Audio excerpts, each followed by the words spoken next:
सौरभ का नाम छे रे अरे जा मी मेल जानी छत में पढ़ाया करने लीजिए है पढ़ा और नाम छे जे चला जा बजा ओए पढ़ाया करने जानी मी हां सासू देख लिया पढ़ाई करबे ने के हमर नाम रोशन करल की इंजीनियर बनो जा देख लिया तू ओए या मैं चल पढ़ाई करनो थे बस पढ़ाई करनो थे ओए ओए ठीक करते ओए छी ससुर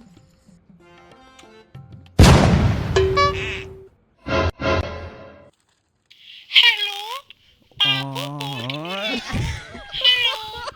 बाबू एक बार आई लव यू बोलो ना प्लीज प्लीज बाबू हेलो हां चल छोड़ भागना रे तहरा के पढ़ाई ना बा कंपनी वाला फोन से कंपनी वाला रिचार्ज करने लीजिए कोणी अरे तो कंपनी वाले ना रे बाबू बाबू कब कोण आ रही रे तो रुक जा बोझ को घर उड़ देना आकर भटक उठा रुक जा अरे जब सुनता है बॉजो को लोग यार